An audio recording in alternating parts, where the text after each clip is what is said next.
முனியா, கண்ணை மூடிட்டு இருக்கிறேன், ஏமாத்திடலான்னு நினைக்காத. கவுண்ட் பண்ணிட்டு தான் இருக்கிறேன். சுண்டு விரல விட்டுட்டியாடா?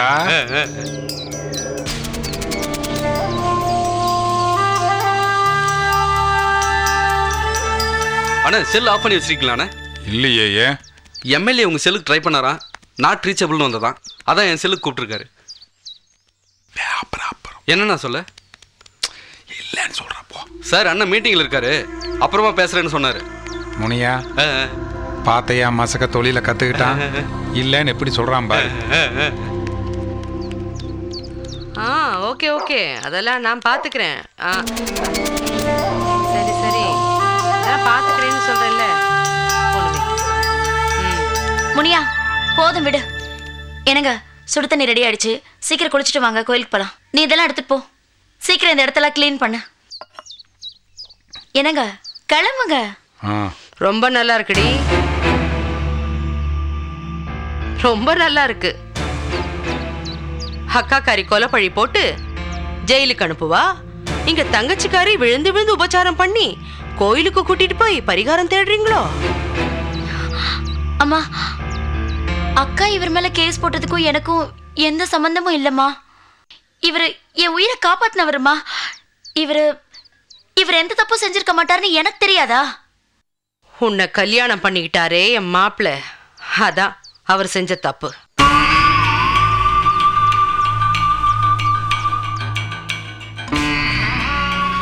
அந்த ஆத்திரத்துலதான் மாப்பிள்ள மேல உன் அக்கா காரி காண்டில் அலைஞ்சுக்கிட்டு இருக்கா.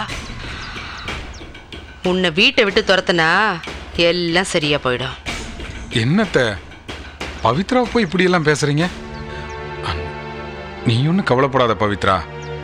அத்தை என் மேல உள்ள பாசத்தினால அப்படி எல்லாம் பேசுறாங்க.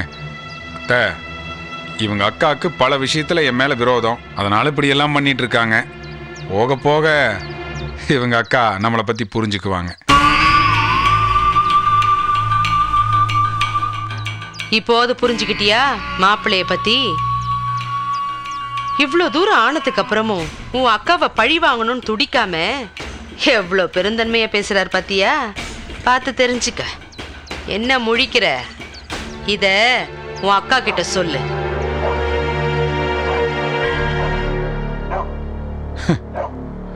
கொடுமையை பார்த்தையா? என்னோட பெருந்தன்மையை பத்தி அத்தை உங்ககிட்டயே சொல்லிட்டு போறாங்க. உனக்கு என்ன பத்தி தெரியாதா? சரி வா பவித்ரா, வா.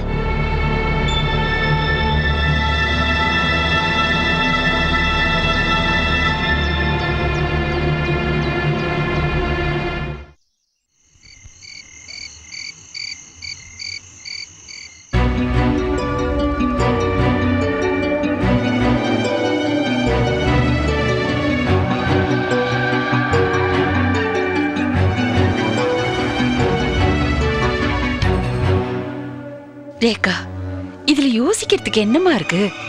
அந்த மாசியை தயவு செய்து விட்டுடுமா. அம்மா புரியாம பேசாதீங்கம்மா. நீங்க சொல்றத பார்த்தா என்னமோ எனக்கு அந்த மாசி மேல ஒரு வெறுப்பு இருக்கு, அதனால அவரை பழி வாங்கறதுக்காக நான் அதை செஞ்சுட்டு இருக்கிற மாதிரி நீங்க சொல்றீங்களே. அம்மா, நான் சட்டப்படி என்ன செய்யணுமோ அதாம்மா செஞ்சுட்டு இருக்கேன். எனக்கும் மாசிக்கும் தனிப்பட்ட முறையில எந்த விரோதமும் கிடையாது. ப்ளீஸ்மா, முதல்ல நீங்க அதை புரிஞ்சுக்கோங்கம்மா. ரேகா, இந்த காலத்துல ஆம்பளைங்கன்னா கொஞ்சம் அப்படி இப்படித்தான் இருப்பாங்க. அதுவும் அந்த ஆளு அரசியல்வாதி வேற. என்ன இருந்தாலும் உன் தங்கச்சியோட புருஷமா. அவரை பழிவாங்கிறதுக்காக நீ செய்யறதெல்லாம் நம்ம பவித்ராவதாமா பாதிக்கும். அம்மா, முதல்ல இந்த பழி வாங்குறேன்ற அந்த வார்த்தையை யூஸ் பண்ணாதீங்கம்மா. நான் ஒன்னும் பழி வாங்கலம்மா. பவித்ராவை அவன் ஏமாத்தி கல்யாணம் பண்ணிக்கிட்டான் அப்படின்ற கோவம் எனக்கு இருக்கு. ஆனா பவித்ரா அவனை ஒரு கடவுள்னு நினைச்சிட்டு இருக்காளே, அப்ப நான் என்ன பண்ண முடியும்? பெரிய அரசியல்வாதியா இருக்கலாம், பெரிய மனுஷனா இருக்கலாம், ஏன் என்னோட தங்கச்சியோட புருஷனாவே இருக்கலாம். ஆனா என்ன பொறுத்த வரைக்கும் நான் ஒரு போலீஸ் ஆபீசர். என் கண்ணுக்கு அவன் ஒரு கிரிமினல். அவன் செஞ்ச தப்புக்கு தண்டனை வாங்கி கொடுக்க வேண்டியது என்னோட கடமைமா. இது பாருமா, அவருக்கு தண்டனை கிடைச்சா உன் தங்கச்சியோட கதி. அம்மா, ஒன்று நான் தெளிவாக சொல்கிறேன். போலீஸ் யூனிஃபார்ம் மேலே சென்டிமெண்ட்ன்ற சாயத்தை பூசாதீங்கம்மா. அப்பா நீங்களாவது கொஞ்சம் எடுத்து சொல்லுங்களேன். அதான் நீயே சொல்லிட்டியம்மா, அப்புறம் அண்ணன் வேற எதுக்கு எடுத்து சொல்லணும்?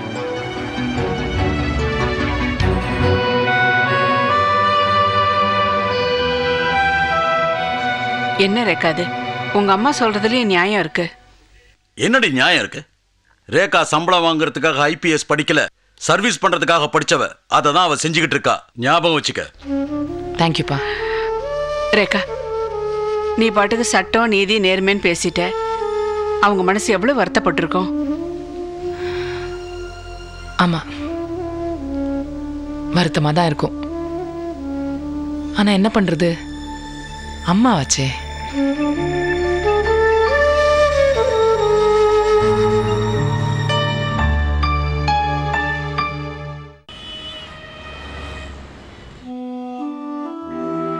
பேப்பர்லேயும் ஆட் கொடுத்து பார்த்துட்டேன்.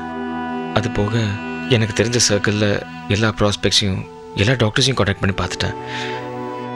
கரெக்டான டோனர்ஸ் எங்கேயும் கிடைக்க மாட்டேன்றாங்க டாக்டர். அதே தான் எங்களுக்கும் ப்ராப்ளம். நாங்களும் மேக்ஸிமம் ட்ரை பண்ணிட்டு தான் இருக்கோம். கரெக்டான டோனர் கிடைக்கல.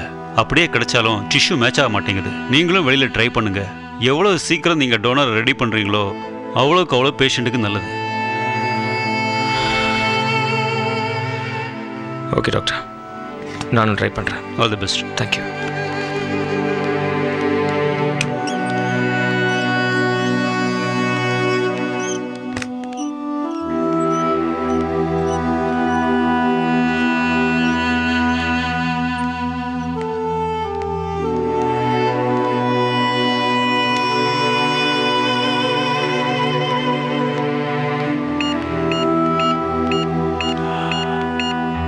என்ன டாக்டர், கிட்னி கிடைக்கல, சீக்கிரமாக ட்ரை பண்ணுங்கன்னு சொன்னாரா?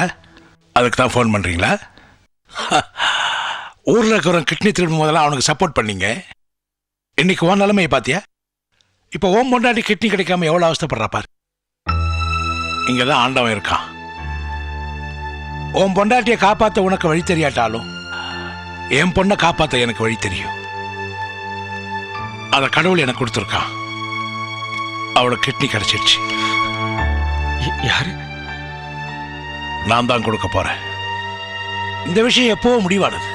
ஆனா இதெல்லாம் உனக்கு சொல்லக்கூடாதுன்னு சொல்லி நான் தான் டாக்டர் கிட்ட சொல்லி வச்சேன். ஏன் தெரியுமா? 42 குடும்பம் கிட்னி இழந்து அவங்க துடிச்ச துடிப்பும் பட்ட கஷ்டங்களும் விட்ட கண்ணீரும் அத்தனையும் நீ உணரணுங்கிறதுக்காக தான். இப்போ உணர்ந்துட்டல்ல? இத பார், இப்போவாது நீ மனுஷனா மாற முயற்சி பண்ணு. இதுக்கு மேல நான் ஒன்றும் சொல்றதுக்கு இல்லை.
ஏய், எதுக்காக கண்ணை கசிக்கிட்டு இருக்க? நான் என்ன ஜெயிலுக்கா போறேன்? கோர்ட்டுக்கு தானே. போன வேகத்துல திரும்பி வந்துட போறேன். எனக்கு ரொம்ப பயமா இருக்குங்க. நீங்க அந்த தீனாவை கொலை பண்ணல. என்ன பார், நான் கோர்ட்டுக்கு போற மாதிரியா போயிட்டு இருக்கேன்? கல்யாணத்துக்கு போற மாதிரி போயிட்டு இருக்கேன். நான் கொலை பண்ணி இருந்தா இப்படி எல்லாம் போவனா? தைரியமா இரு.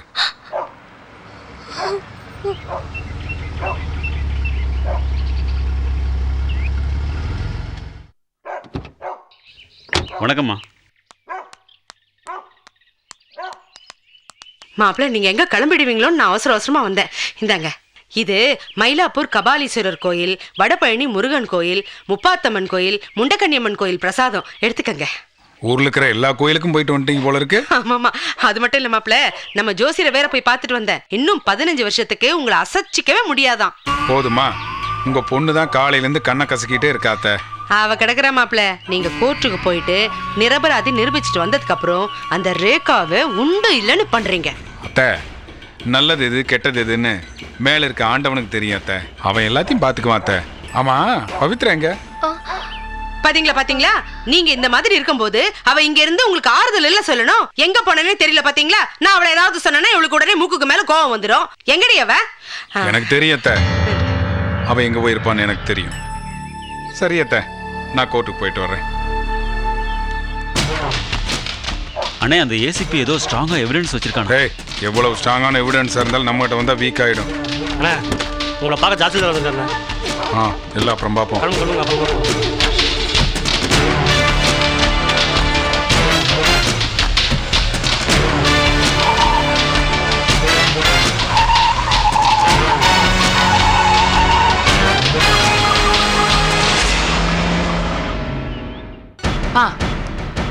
இல்ல எல்லாம் அக்கார்டிங் டு ப்ரொசீஜர் தான் பண்ணும்.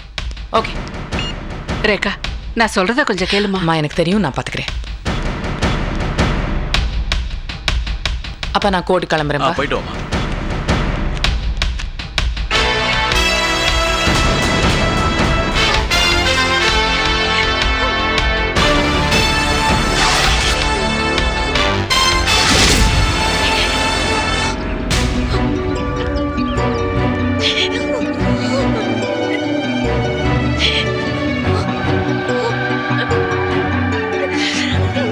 என்னாச்சு?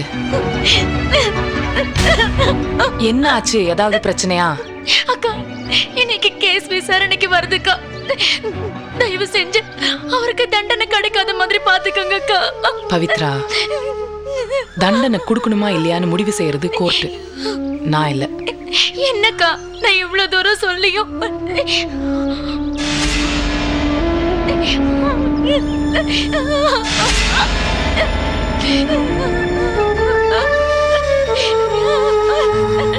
அம்மா, அம்மா, பவித்ரா, என்னம்மா, என்னாச்சு? அழாத. அம்மா, நீங்களாவது அக்கா கிட்ட சொல்லுங்க. அழாத பவித்ரா.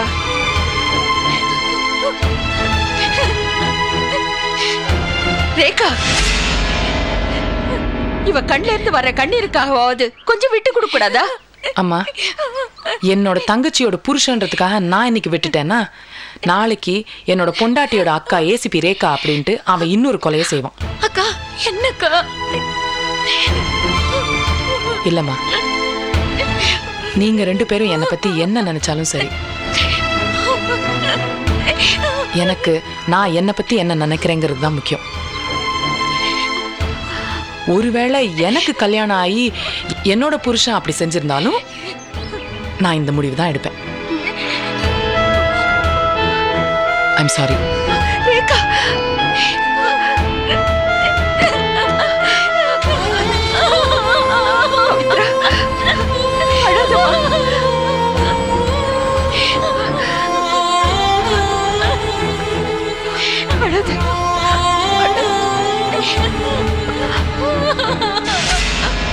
மாசி மாசி மாசி,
உள்ளம் துடைத்திட